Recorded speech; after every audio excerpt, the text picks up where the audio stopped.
Welcome back, you wonderful people. We're halfway through Functional Skills Level 2 reading classes. This is session 5.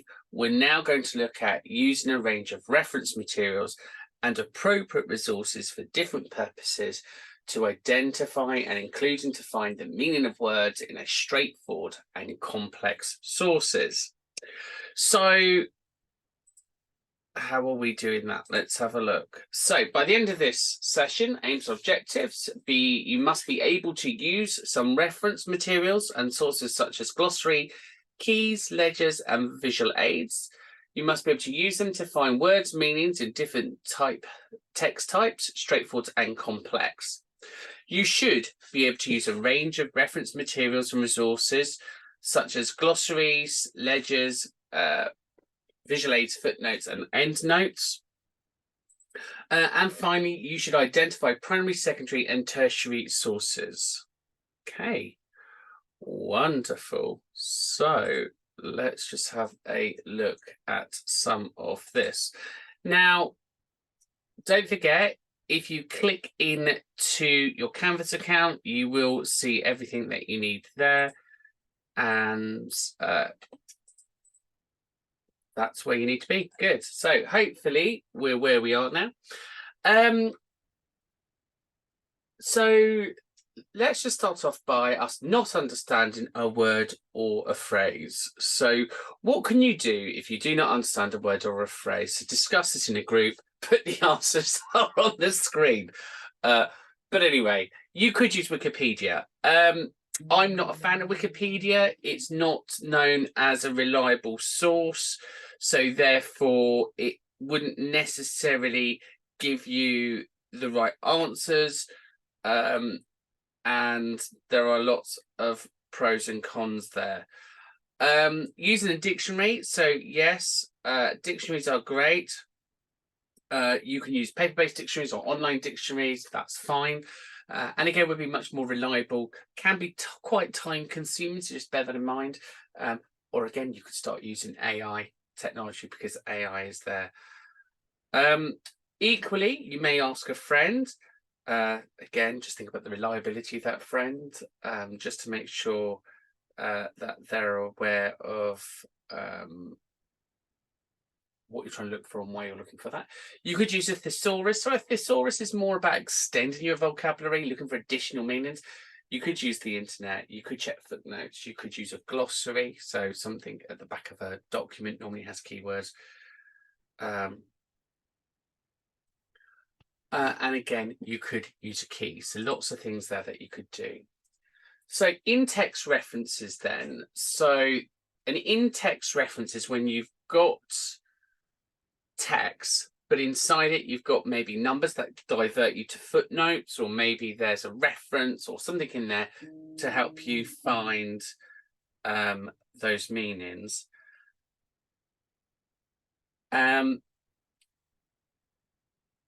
basically what you need to do is you need to think about how you're going to find that. So are you looking at a glossary of terms? You're looking at a ledger, some visual aids, footnotes, or indeed your endnotes. If we look at a glossary of terms, so a glossary of terms is a list of terms in which is specific to a subject field or an area. So looking at kind of definitions there. It's often seen in accompanying texts with technology, within text or technical. You can, it highlights key areas or keywords. So again, we've already spoken about glossaries and key terms and other things. So here you can see on the right hand side, you've got a glossary as an example. You've got your notes on the left hand side, the glossary on the right. And here it says, gently knocking the drawer apart with a driving baton. Quote easy as it was only held together with a dove joint. Okay, so again, this is talk about hammering and interlocking joints because I had no idea what I was reading there. So that's why we have a glossary, right? So the glossary is there to help you summarize those key things, because again, it's unfamiliar terms, and that's why we'd have a glossary. A key looks at maybe numbers or symbols, and that would help you to understand the inside text. So here, a key is a table listing or a table listing or explaining symbols. So you've got your key on the right hand side. So you've got your circle and your downwards box there. So you're looking at your local routes and other routes, and that refers to, so that's what a key is. So now what you need to do is go to activity 1 using referencing materials. So again, if we just come out of this, we go there, we've got our activity question 1. So where is St. Fredia's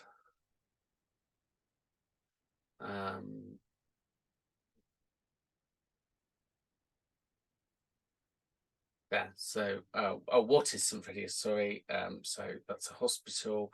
I don't know why I'm giving you the answers, but anyway, you can see there you've got that activity. Good. Okay, so let's go back.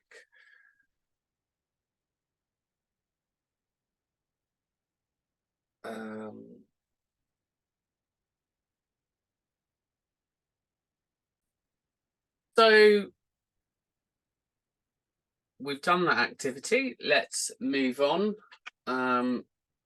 Text may refer to visual aids alongside in writing. So visual aids may be pictures or diagrams, photographs or text. Here you can see they're found in all sorts of texts. So looking at riding coast to coast in 3 days with Alan, age 40, overweight and single, I decided to turn my life around. A work colleague suggested getting into training, doing an annual Thesauruses 104-mile 3-day trip from Essex to Winchelsea. I used to have a caravan in Winchelsea. On the Sussex coast, the route is as pictured on the right, involved in a mix of rural beauty and London chaos to change your life. Okay, wonderful. And again, here you can see you've got an image there. And whilst the image doesn't necessarily help you that much, it does kind of give the visual representation to what we're talking about or what the conversation's about. So footnotes, like the Harvard method, is of referencing, and this is when you have insight referencing. Footnotes appear at the bottom of a page or a text referred to the source or information. This can be direct quotes, summaries or paraphrasing, and this can be very detailed like here. So when you write an essay, you tend to Harvard reference the author, the book, where it was, the page you read and the year. And they would normally appear in either footnotes or they could appear in an endnote, such as a biography, bibliography, or referencing list. So endnotes are the same as footnotes, but appear at the back or larger text, such as a book. They often highlight details in text, which multiple pages and references. So that's just your referencing list. Good. So let's have a look at the types of reference materials and resources. So here we've got examples, and there we've got the main ideas where we would find it. So if we look at the first example there, looking at the protective covers at the end of a walking stick, would you think that'd be a footnote in a glossary, visual aid key, or footnotes? So it's not something that I've heard of before, but I now know what it is because it's like an elephant foot. It's a rubber thing that goes on the end of a walking stick. So that might be sitting in a glossary because it's a term that we've not heard before. The rising crime looks proportional to the increase of poverty. That may be a direct quote because we've got it in brackets there. We've got it's kind of factual, so that's a footnote. Here, that looks like a key to me, so hopefully you said key. Good. All changes were due to the decline in traditional forms of mail. However, I feel that maybe that's a footnote paraphrase, because I definitely worked out that that was a visual aid. Marvellous. Good. Types of sources. Sources that writers use can come from anywhere. They are split into three types. We have primary source, secondary, and tertiary third sources.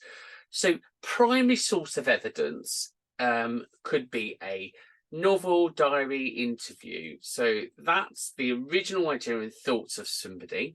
Secondary sources comes from article biographies, and third sources come from textbook or online resources. So that gives us an idea of the types of sources and where they come from. So, quiz. Which is an incorrect way to look up a word? So, in a dictionary, in a glossary, online. So I'm going to go that you could use all three. So there isn't an incorrect way there. Good. Different methods are better for getting different sources. There isn't a right or wrong way. Let's have a look at the next one. Which of the following is not a reference tool? So a keynote, a footnote, a backnote, a glossary, or an endnote. Now, there's one on there we've not talked about, so it can't be right, and that's C, a backnote. Wonderful. What are you most likely to see in a glossary? Oh, where are you most likely to see a glossary? Apologies. An instruction manual, an email, a newspaper article, or an advert. So it's probably going to be the instruction manual. And that's because it will help you to understand technical terms. So looking at this glossary of terms of the rules of chess, which of the below is an abbreviation? So A, B, C, D, or E. So an abbreviation would be the KT,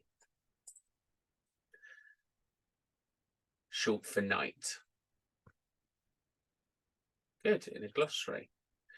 Which of the following below describes an aggressive move? Back rank, bullet chess, KT, mobility, or skewer?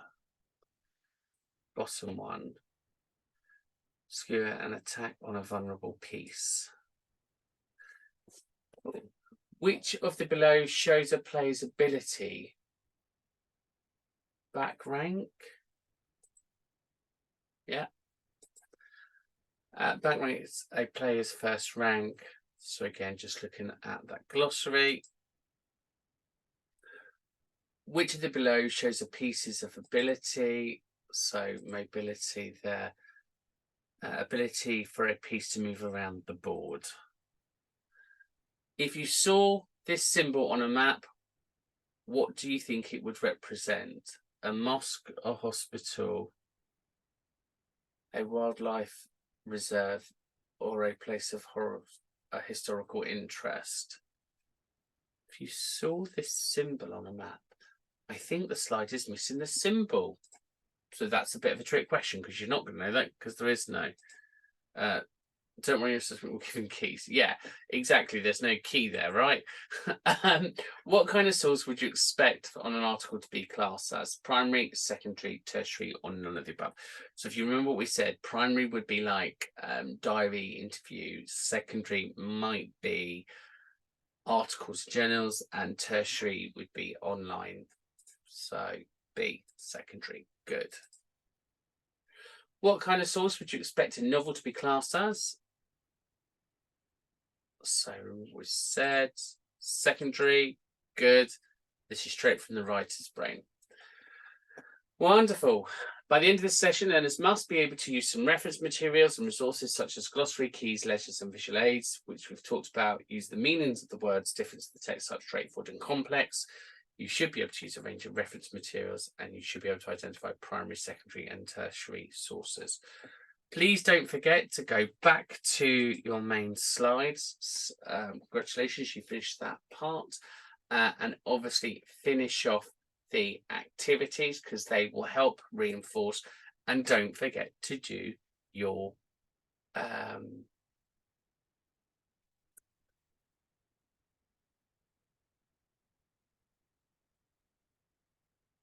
can't remember what it's called. Don't forget to do your skills check. That's the one. Don't forget to do the skills check, and don't forget the skills check is just here for reading, and you're going to be doing that one there for number 5.